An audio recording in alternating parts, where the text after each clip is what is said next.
Senegalese midfielder Pape Gueye, following Senegal's elimination from the World Cup, has announced that he's taking a break from international duty. Unless the national team staff is replaced, he is not going to come back to the national team. And this decision from him has sparked reactions.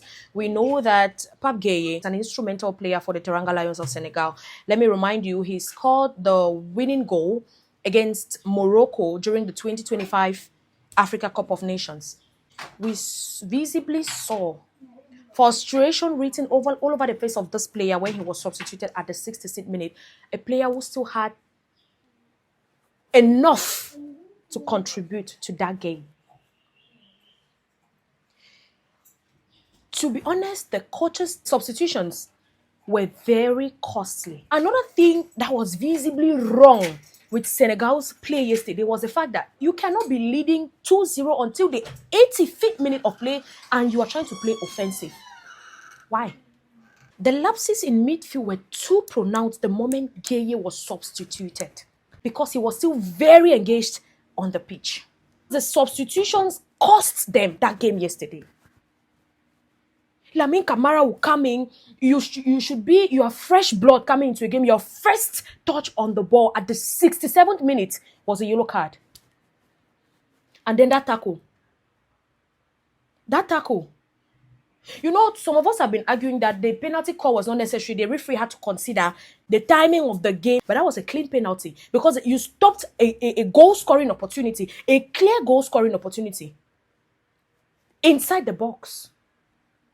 Was it necessary? At 122, oh, Jesus Christ. Lamine Camara was brought in to replace Pape Gueye. And that is where Senegal's problem started. Camara, mind you, is a very good midfielder. This is a very good player. The moment Camara came in, his first touch on the ball, he fetched a yellow card. We visibly saw the gap and it gave way for the opponents to take advantage to infiltrate Senegal's backline.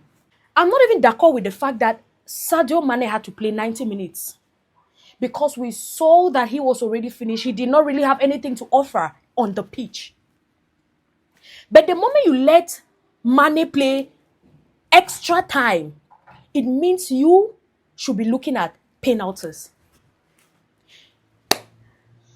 Taking off Gana Gueye and Sadio Mane, the leaders of the team, at the same time, few minutes to the end of extra time, doesn't mean that the coach did not preview penalties, post-match penalties.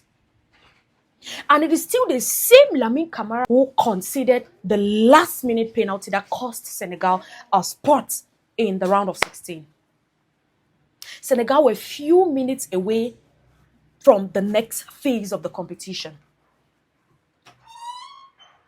I'm sorry to say, but the coach failed these players who visibly gave it their all on the pitch. Because how do you explain that a game, how that 2 goals is considered in less than 3 minutes? We are not talking about the first half of the game. We are talking about 5 minutes to the end of the match. That was scandalous. So letting Mane play extra time means that you are supposed to let Mane finish the game. So if the game had gone on post-match penalties, Gana Gueye out, Mane out, Pape Gueye out, who was those supposed to take the penalties? At this point, we are crying over spilled milk.